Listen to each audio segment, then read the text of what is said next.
Pagkatapos ng aksidente na nag-iwan sa kanya na nag-iisa, si Jen ay bumangon mula sa unconscious state sa isang isla. Nang magising siya, nakita niya ang kanyang kaibigan na si Brad na malapit sa kanya at dali-dali siyang lumapit sa kanya. Sa kasamaang palad, may malaking piraso ng coral na tumusok sa kanyang tiyan. Siya'y sumigaw para sa tulong ngunit walang sumagot. Hinugot niya ang flare gun mula sa vest ni Brad at inakay siya palayo mula sa dalampasigan. Tinanggal niya ang coral at binalutan ng tela ang sugat ni Brad, ngunit ang sagot nito ay, "Nakita mo ba? Na tila nangangailangan ng tubig." Kaya't dali-dali siyang pumunta sa gubat, nakahanap ng niyog at binasag ito gamit ang bato. Ngunit sa kasamaang palad, nang bumalik siya kay Brad, patay na siya. Pagkatapos, wala siyang maglakad sa isla ngunit paulit-ulit siyang bumalik sa parehong lugar. Napunta siya sa isang jungle kung saan nakita niya ang mga sirang gamit at nag-akyat sigaw ulit ngunit walang sumasagot. Sa bag, nakakita siya ng gamot at sa isang cooler, natagpuan ang mga inihandang soda bottles sa ilalim ng ilang dahon. Mayroon din siyang nakita ang metal box na naglalaman ng mga posporo, telang pampaseguridad, at isang bag ng mga laruan. Nang makarinig siya ng kakaibang tunog, natagpuan ang isang hollow tree kung saan nagulat siya nang lumipad ang isang ibon. Pagkatapos, binalot ni Jen ng malalaking dahon si Brad at sa pagsapit ng gabi, naghanap siya ng lugar kung saan siya magpapalipas ng gabi.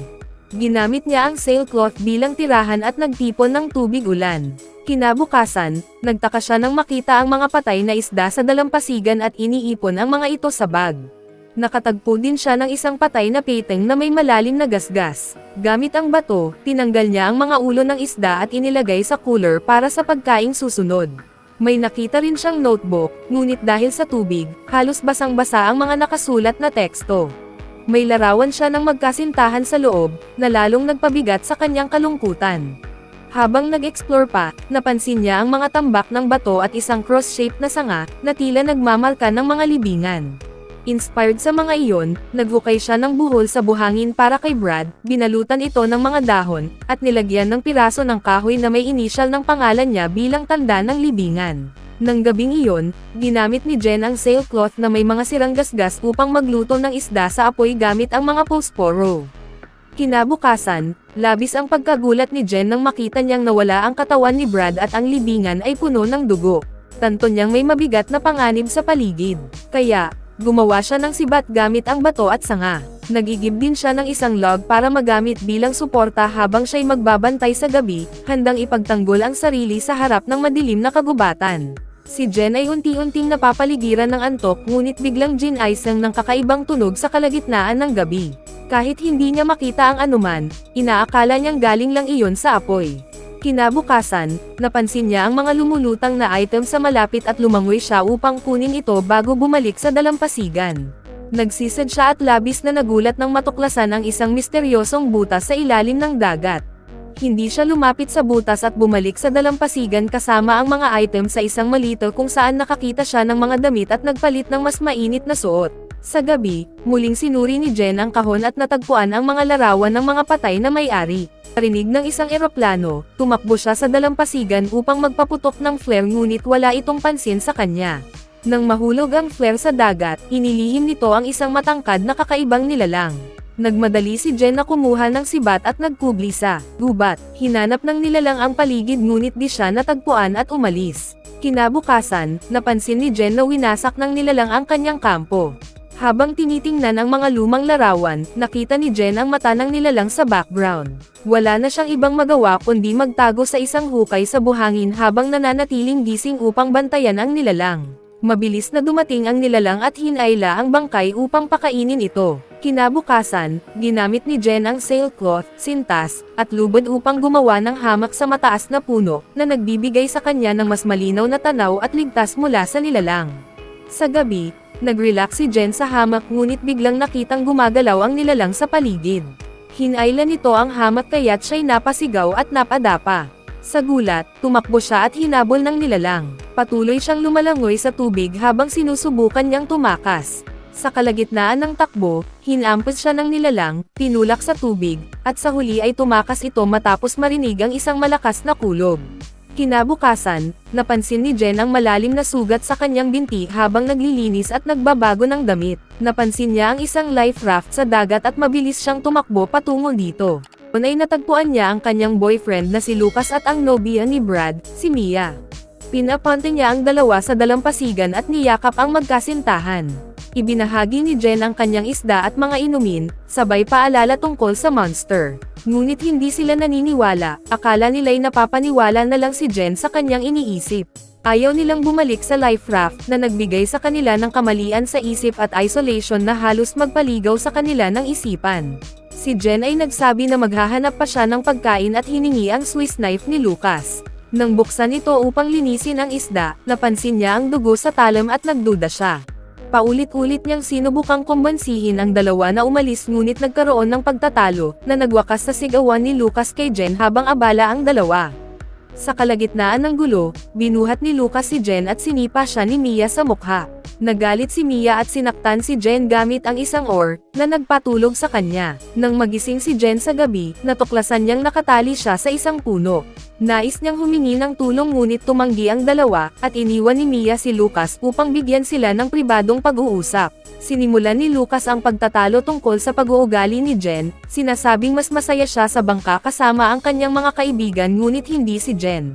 Binanggit pa ni Lucas na binanta ang iwan siya ni Jen. Hindi nagtagumpay si Jen sa pagtangkang makipag-usap sa dalawa habang patuloy na sinisigawan siya ni Lucas, na nagsasabi na wala siyang tahanan, pera, o buhay kung wala si Lucas. Dahil dito, hindi nakuha ni Jen ang tamang pagkakataon upang talakayin ang kanilang relasyon.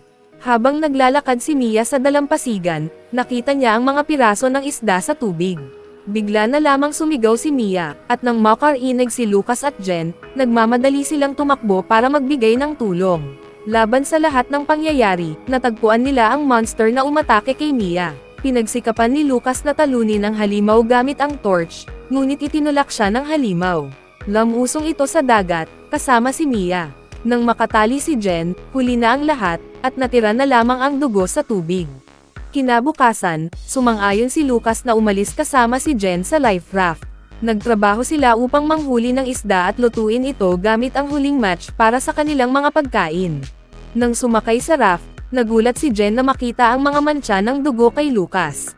Habang siya ay tumatayo, nakita ni Lucas ang halimaw sa ilalim ng dagat, na umaabot ng kanyang mga kuko upang atakihin sila.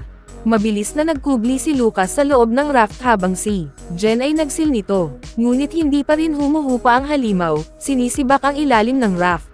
Pagkaraan ng ilang saglit, sinubukan niyang itulak ang ulo ng halimaw pababa ngunit nilusaw ito ni Lucas gamit ang flare gun. Bagamat hindi tama ang unang putok, ang pangalawang flare ay tumama sa bibig ng halimaw.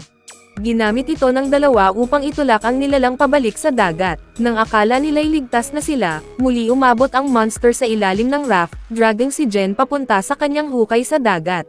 Habang nahihirapan si Jen, naalala niya ang dagger ni Lucas at ginamit ito upang itulak ang halimaw, forcing it to release her bago ito lumangoy pabalik sa hukay nito. Habang nagmamadali si Lucas upang sagipin si Jen sa tubig, nakita siya ng monster at hinayla pababa sa hukay bago siya makalapit. Dahil dito, si Jen ay bumalik sa pampang, umiiyak sa kawalan ni Lucas, at napansin niyang may natirang spark sa apoy na inaakala nilang patay na. Minabuti niyang muling buhayin ang apoy, pinaputukan ito hanggang sa bumalik ang mga apoy. Sa kanyang notebook, isinulat ni Jen ang lahat ng nangyari bilang pahiwatig sa sinumang makakahanap kung sakaling siya'y mamatay. Nagsimula siyang gumawa ng mga sibat mula sa mga pulo ng kahoy at naghukay sa buhanginan. Sa isang pagkakataon, nang siya ay naghuhukay, natuklasan niya ang isang buto ng tao. Ginamit ito bilang isa sa mga armas na ipaplanong gamitin laban sa monster. Sa gabi, umalis ang monster mula sa tubig at pinuntahan ang pabangong pangingisda ni Jen sa gubat. Nang makita ito ng monster, ginamit ni Jen ang apoy upang matrap ang nilalang bago siya sumugod at sinibat ito ng sunod-sunod. Subalit, mabilis siyang nabangga at tinamaan sa ulo, ngunit di siya sumuko, ulit siyang sumibat. Sa wakas, nang makita niyang nasaktan ang monster at sa sakit ay hindi na ito makalaban, hinayaang niyang masugatan ito muli sa ulo gamit ang huling sibat. Matapos ang malupit na laban, bumagsak ang monster sa buhanginan, ngunit buhay pa. Di siya pinabayaang makalapit, at muling sinibat ni Jen ito hanggang sa tuluyan na itong mamatay. Gamit ang matibay na balat ng monster, pinutol niya ang ulo nito bilang patunay bago muling naglakbay patungo sa life raft. Sa kanyang pag-alis, iniwan ni Jen ang gubat na nagliyab sa apoy. Mag-subscribe na kung hindi ka pa nakasubscribe, pindutin na rin ang notification bell at like button para sa marami pang movie recap katulad nito, at mag-iwan ng comment down below. And as always, thank you for watching.